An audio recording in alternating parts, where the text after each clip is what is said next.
Un invité sur ce plateau, il s'agit de M. Servet Muguyula, secrétaire général du syndicat national des agents de la marine marchande, qui aura justement sa rentrée syndicale demain. Bonsoir, monsieur. Bonsoir, madame. Alors, de quoi sera-t-il question demain au cours de ce démarrage des activités de votre syndicat? Alors, nous avons à l'occasion organisé un point de presse auquel la presse internationale et nationale est conviée. D'accord. Alors, nous venons de suivre un élément qui concerne le drame qui a causé beaucoup de morts. Il s'agit du drame de Esther Miracle, c'était en mars dernier. Quelles sont ici les responsabilités de la Direction générale de la marine marchande et des autres acteurs portuaires dans le drame de Esther Miracle finalement?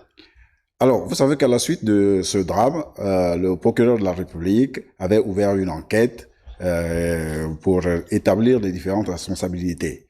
Jusqu'à ce jour, nous attendons toujours les résultats de cette enquête. Nous serons nous prononcer à l'avance, à moins de mettre en difficulté les conclusions de cette enquête. Très bien. Nous nous accrochons là-dessus. Merci. Et les articulations autour de cette rentrée syndicale, est-ce que vous pouvez nous en dire un peu plus? Bien sûr. Alors, nous allons aborder quelques points sur déjà le conflit de compétences entre l'autorité maritime et les autres acteurs du secteur maritime, le registre gabonais d'immatriculation des navires, la caducité des textes qui régissent notre administration, le point sur le mauvais état des autres équipements d'aide à la navigation. Voilà. On compte ici la formation militaire et la prestation de serment. De quoi ça a cette question ici?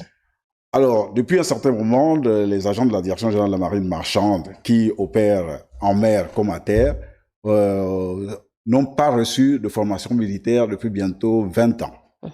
Et par rapport aux actes qui sont posés sur le terrain, ils doivent passer par le tribunal de première instance pour une prestation de serment, ce qui nous permet de signer sur les différents PV que nous donnons aux opérateurs économiques. On parle également de l'audit IMSAS de 2017 par l'Organisation maritime internationale qui a révélé 23 écarts à corriger. 6 ans après, malgré la ratification des conventions internationales par le Gabon, rien n'a été fait pour corriger ces écarts. Et vous? C'est l'un des points qui va être abordé demain dans le point de presse, parce que nous constatons effectivement que 6 ans après, 23 écarts, nous n'avons même pas pu corriger 2. Raison pour laquelle nous allons y revenir en longueur demain, lors de notre rentrée syndicale. Est-ce que cet audit concerne également le drame de Esther Miracle? En fait, le drame d'Esther Miracle, nous pouvons nous avancer en disant que c'est l'une des conséquences de la non-correction des écarts. Très bien, merci à vous, Monsieur Servet Muguyula. C'est nous qui vous remercions. Je rappelle que vous êtes le secrétaire général du syndicat national, le secrétaire général du syndicat national des agents de la marine marchande. Merci, madame. Merci à vous d'être passé.